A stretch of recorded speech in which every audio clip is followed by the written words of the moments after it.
नमस्कार, मैं रविश कुमार। तो 6 मार्च को भारतीय स्टेट बैंक इलेक्टोरल बॉन्ड के बारे में जानकारी नहीं देगा।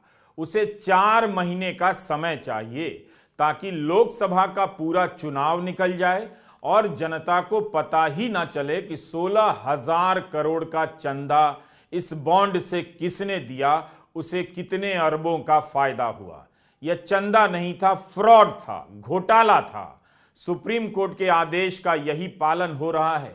आदेश तो साफ साफ था कि 6 मार्च तक भारतीय स्टेट बैंक को सारे दस्तावेज चुनाव आयोग को सौंप देने हैं और 15 मार्च तक चुनाव आयोग की वेबसाइट पर इसे प्रकाशित करना है।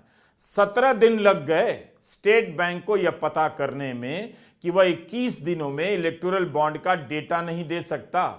पहले आप बताइए, आप में से किस किस ने सुप्रीम कोर्ट के आदेश के समय कहा था कि कुछ भी हो जाए इसकी जानकारी सामने नहीं आने दी जाएगी, सरकार कोई ना कोई तरीका निकाल लेगी। आप में से जिसने भी ये बात कही थी, आप सभी की आशंकाएं आज सही साबित हो रही हैं। ऐसे सभी लोगों को लग रहा है कि उनकी ही बात सच साबित हो गई। इस घोटाले की जानकारी को सामने आने से अब लगता है रोक ही दिया जाएगा। मतलब इसकी कोई परवाह नहीं कि जनता किस नजर से देखेगी। समय मांगा जा रहा है, वह भी 30 जून तक का। किस बात का समय चाहिए? 22,217 बॉन्ड की बिक्री हुई है। इसकी जानकारी देने के लिए भारतीय स्टेट बैंक को 136 दिन क्यों चाहिए? कोर्ट ने 21 दिन दिया था, स्टेट बैंक को 136 दिन चाहिए। किस लिए? क्या उसके पास सारे बॉन्ड का डेटा नहीं है? सुप्रीम कोर्ट को पूछना चाहिए कि बैंक हर दिन कितने पन्नों का बैंक स्टेटमेंट झट से निकालकर करोड़ों ग्राहकों को भेजता है। हर सेकंड करोड़ों मैसेज ग्राहकों को भेजे जाते हैं। जब सब कुछ तुरंत का तुरंत हो सकता है तो इलेक्टोरल बॉन्ड की जानकारी के लिए 136 दिन क्यों चाहिए? किसे बचाना है? सुप्रीम कोर्ट में स्टेट बैंक की अपील ने इस ऐतिहासिक फैसले की विश्वसनीयता पर प्रश्न चिन्ह लगा दिया है। 30 जून के बाद इसकी जानकारी का क्या महत्व रह जाएगा? इस चुनाव में मोदी सरकार करप्शन फ्री होने का दावा कर रही है और करप्शन के सबसे बड़े मामले की जानकारी आएगी 30 जून के बाद, जब चुनाव खत्म हो चुके होंगे। क्या इसीलिए प्रधानमंत्री ने सुप्रीम कोर्ट के आदेश के बाद एक शब्द नहीं कहा? 4 मार्च को कैश के बदले वोट पर जब सुप्रीम कोर्ट का फैसला आया, तब प्रधानमंत्री ने ट्वीट किया, लिखा स्वागतम, मगर इलेक्टोरल बॉन्ड के फैसले का स्वागतम नहीं किया। जिस पारदर्शिता के नाम पर इलेक्टोरल बॉन्ड को अवैध ठहराया गया है, वह फैसला भी अपारदर्शिता का शिकार होता लग रहा है। मोदी सरकार एक असंवैधानिक कानून लेकर आई थी। उस कानून को उसी समय चुनौती दी गई, मगर कई साल तक सुप्रीम कोर्ट में ही सुनवाई नहीं हुई। फैसला आने में 6 साल से भी ज्यादा का वक्त लगा। इस दौरान 4 चीफ जस्टिस बदल गए और फैसला आया भी तो अब पता चल रहा है कि चुनाव के बाद जानकारी आएगी। 16,000 करोड़ का यह घोटाला है। क्या इस पर इस तरह से पर्दा डाल दिया जाएगा? क्या सुप्रीम कोर्ट, जिसने खुद 21 दिन का समय दिया था, अब 136 दिन का समय स्टेट बैंक को देगा? उसके फैसले का तब क्या महत्व रह जाएगा? जनता के मन में कितने सवाल भर गए हैं, संदेहों की बाढ़ आ गई है। क्या यह सब एक आदमी, एक सरकार को बचाने के लिए किया जा रहा है? इसके लिए अदालत के फैसले को ही दांव पर लगाया जाएगा या किसे बचाने के लिए हो रहा है? 160 अरब का घोटाला, इससे पर्दा अभी का अभी क्यों नहीं उठ सकता है? जनवरी के महीने में यूपीआई से 18 लाख करोड़ रुपए की लेन देन हुई। हम और आप जब भी इसका इस्तेमाल करते हैं, तुरंत ही रिकॉर्ड बन जाता है, बैंक के स्टेटमेंट में आ जाता है, फोन के मैसेज में आ जाता है। तो इलेक्टोरल बॉन्ड का रिकॉर्ड कहां है? उसे सामने लाने में 136 दिन क्यों चाहिए? हर सेकंड इसकी सूचना उपभोक्ताओं को मिल रही होती है कि आपने किसके खाते में पैसे भेजे और किसने आपके खाते में। लेकिन 22,217 बॉन्ड की जानकारी देने के लिए स्टेट बैंक को 4 महीने का समय चाहिए।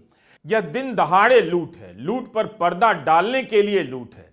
जाहिर है, जैसे ही भारतीय स्टेट बैंक ने सुप्रीम कोर्ट में याचिका डाली, उन सभी की आशंकाएं सच साबित होने लगीं कि इसका भी हाल हिंडनबर्ग की रिपोर्ट के जैसा कर दिया जाएगा। समय लेते लेते इसका भाप निकाल दिया जाएगा। स्टेट बैंक की याचिका आते ही बैंक के तमाम दावों को लोग चुनौती देने लगे। किस लिए इतना समय मांगा जा रहा है पूछने लगे। 6 साल से अधिक समय के दौरान बीजेपी को किस किस ने चंदा दिया और बदले में उसे क्या क्या मिला, यह क्यों नहीं बताया जा सकता है। आरटीआई कार्यकर्ता अंजलि भारद्वाज ने कहा है कि स्टेट बैंक ने अपने हलफनामे में बताया था कि इलेक्टोरल बॉन्ड के जरिए किसने दान दिया, किसे पैसा मिला, इसकी सारी जानकारी सीलबंद लिफाफे में स्टेट बैंक ऑफ इंडिया के मुंबई ब्रांच में मौजूद है। सुप्रीम कोर्ट को बैंक ने लिखकर दिया है, फिर उसे 4 महीने क्यों चाहिए यह बताने के लिए कि 22,217 बॉन्ड किसने खरीदे और किसने भुनाए। सुहास पालिशकर ने लिखा है कि समय सीमा के खत्म होने से एक दिन पहले कोर्ट जाकर एसबीआई ने चतुराई दिखाई है। ठीक एक दिन पहले जाने से एक तरह से इसका फैसला हो चुका है। कोर्ट एसबीआई के अधिकारियों को जेल तो भेजने से रहा, बस डांट लगा दी जाएगी। सीताराम येचुरी सीपीएम नेता ने नितिन सेठी की नवंबर 2019 की हफ पोस्ट में छपी रिपोर्ट को ट्वीट कर दिया। लिखा है कि उस रिपोर्ट में आरटीआई दस्तावेजों का अध्ययन कर बताया गया था कि एसबीआई के पास इस बात की सारी जानकारी है कि किस पार्टी को कितना चंदा मिल रहा है। हर बॉन्ड पर एक कोड होता है जिससे उस बॉन्ड के लेन देन से जुड़ी सारी जानकारी जमा की जा सकती है। नितिन सेठी ने अपनी रिपोर्ट में बताया था कि इस प्रक्रिया को वित्त मंत्रालय की मंजूरी प्राप्त है। इलेक्टोरल बॉन्ड के नियमों के तहत अगर जांच एजेंसियां जानकारी मांगें तो एसबीआई को सारी जानकारी देनी होगी। तृणमूल सांसद साकेत गोखले ने कहा है कि ईडी किसी को गिरफ्तार करती है तो वह अभियुक्त को 14 दिनों की हिरासत में रख सकती है। अधिक से अधिक 24 घंटे से भी कम समय में बैंक अभियुक्त के सारे वित्तीय लेन देन के डिटेल भेज सकता है। इसके लिए कोर्ट के आदेश की जरूरत नहीं होती। फिर स्टेट बैंक 21 दिनों के भीतर जानकारी क्यों नहीं दे सकता? उसके पास सिस्टम है जिससे चंद दिनों के भीतर यह सब किया जा सकता है। एक्सपर्ट लिख रहे हैं कि यह एक दिन से ज्यादा का काम नहीं है। हमारे लोकतंत्र और संस्थानों के लिए शर्म की बात होनी चाहिए। कई लोग फैसले के समय के अपने पुराने ट्वीट साझा कर रहे हैं, दिखा रहे हैं कि हमारी भविष्यवाणी सही निकली, एसबीआई ने कोर्ट से और समय मांग लिया। लोगों ने लिखा है कि ये वही बैंक हैं जिन्होंने नोटबंदी के समय बिजली की गति से अपने कर्मचारियों की जान लेकर भी काम पूरा किया। उस समय तो एसबीआई ने सरकार से और समय नहीं मांगा, जबकि हजारों करोड़ के कैश का लेन देन था। इस बार किसी को उतना काम करने की जरूरत भी नहीं, फिर क्यों एसबीआई को 136 दिन चाहिए? किसी को समझ नहीं आ रहा है कि अब क्या होगा। सभी को इंतजार था कि 160 अरब के इस फ्रॉड की पोल अब खुल जाएगी। चंदा देकर धंधा करने वालों के नाम आपके सामने होंगे, मगर अब सब कुछ अधर में लटक गया है।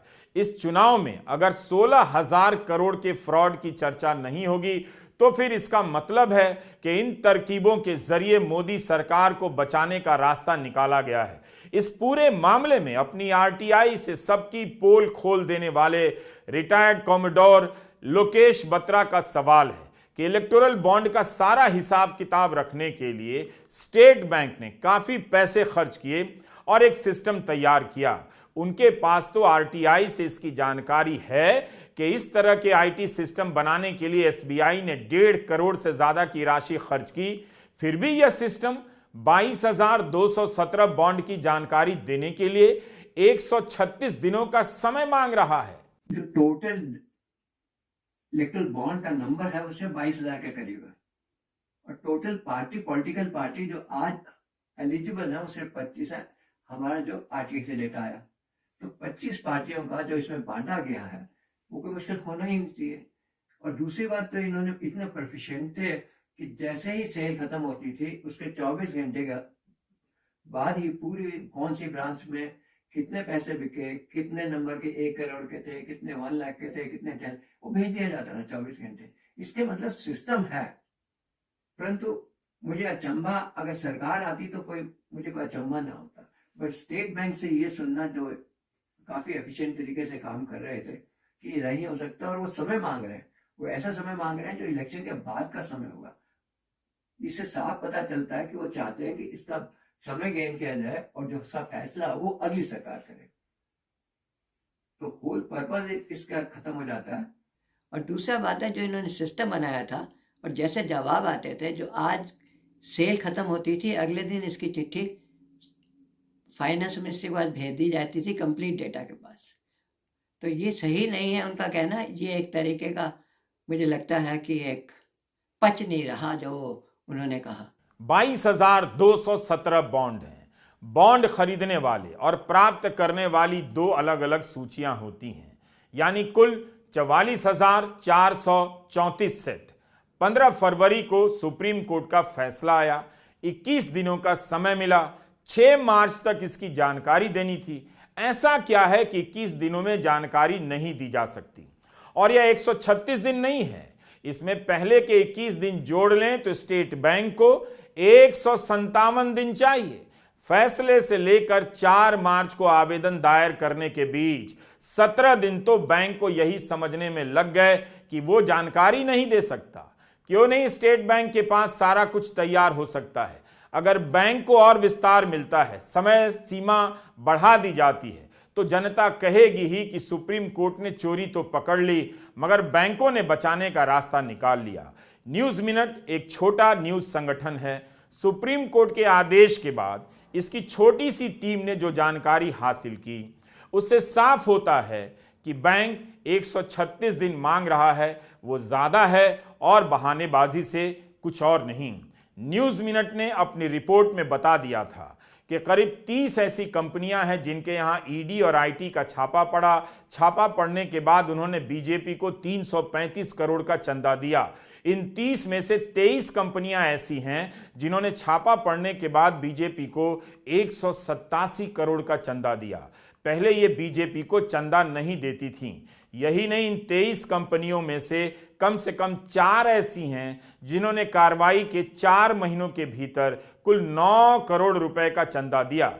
न्यूज मिनट की धन्या राजेंद्रन और राग मलिक कार्तिकेयन की यह रिपोर्ट अगर इतनी जल्दी आ सकती है, तब स्टेट बैंक क्यों नहीं बता सकता है? इलेक्टोरल बॉन्ड के अलावा चंदा हथियाने का यह रास्ता भी पकड़ा गया। इस मामले में याचिकाकर्ता और एडीआर के जगदीप चोकर ने कहा है कि हैरानी की बात है कि आज के समय में भी फिजिकल रूप में डेटा को स्टोर किया जा रहा है।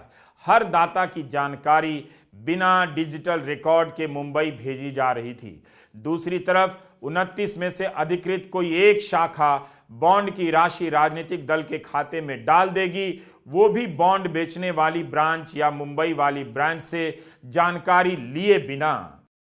ये बहुत ही आश्चर्यजनक याचिका है। अगर आप याचिका को ठीक से पढ़ें, ज़रा गौर से पढ़ें, तो उसमें कुछ ऐसे तथ्य नज़र आते हैं जिनको देखकर स्टेट बैंक ऑफ इंडिया के बारे में काफ़ी सोचने की ज़रूरत पड़ती है। पहली बात तो यह है कि स्टेट बैंक ऑफ इंडिया को ने ये कहा कि हम इसमें से बहुत सी सूचना फिज़िकल फॉर्म में रखते हैं, डिजिटल फॉर्म में नहीं रखते हैं। यानी कि कंप्यूटर में वो सूचना नहीं है, वो जो दस्तावेज़ कागज़ के हैं उन्हीं में है। और दूसरी बात ये कही गई है कि जो इलेक्टोरल बॉन्ड खरीदने वाले की सूचना है, KYC पर्टिकुलर्स हैं, वो एक जगह हैं, और जिसने वो इलेक्टोरल बॉन्ड अपने अकाउंट में जमा करवाया है उसकी सूचना दूसरी जगह है। और वो दोनों हाथ से लिखे हुए दस्तावेज़ हैं, कंप्यूटराइज नहीं हैं, इसलिए उनको मिलाने में बहुत टाइम लगेगा। हालांकि उन्होंने ये भी लिखा है कि ये सारे दस्तावेज़ उनकी मेन ब्रांच मुंबई में अवेलेबल हैं, इसलिए शायद उतनी देर नहीं लगनी चाहिए, लेकिन ये उन्होंने कहा है। तो पहली बात तो ये है कि ये मानना कि आजकल के युग में सूचना डिजिटल फॉर्म में, कंप्यूटराइज फॉर्म में नहीं है, सिर्फ हाथ से लिखे हुए कागज़ों पे है, ये बहुत मुश्किल है इसको यकीन करना। दूसरी बात जो कि और भी बहुत चिंताजनक है वो ये है कि उनकी याचिका को पढ़ के जो पैराग्राफ 11 और 12 में उन्होंने लिखा है, ये लगता है कि अगर कोई राजनीतिक दल एक इलेक्टोरल बॉन्ड किसी अपने अकाउंट में जमा करवाता है तो उसका पैसा बिना ये तफ्तीश किए या तस्दीक किए कि ये इलेक्टोरल बॉन्ड वाकई में असली है और ये कहीं स्टेट बैंक से ही ख़रीदा गया था या किसी ने अपने आप बना के दे दिया है, इसके बारे में कोई चेकिंग नहीं होती। ये बहुत ही चिंताजनक बात है और इससे ये लगता है कि स्टेट बैंक का जो आंतरिक काम करने का तरीका है उस पर इसके बारे में बड़ा प्रश्न चिन्ह उठता है। तो स्टेट बैंक को 17 दिन लगे ये पता लगाने में कि हम ये काम नहीं कर सकते हैं टाइम पे, तो ये ज़रा बहुत ही अचंभे वाली बात है और इसको सुप्रीम कोर्ट माने न माने ये तो सुप्रीम कोर्ट फैसला करेगी, लेकिन ये वो सुप्रीम कोर्ट है जिसने अपने पूरे कार्यवाही को डिजिटल बना दिया है। सुप्रीम कोर्ट को पता है कि डिजिटली काम करने में कितना टाइम लगता है, क्या होता है।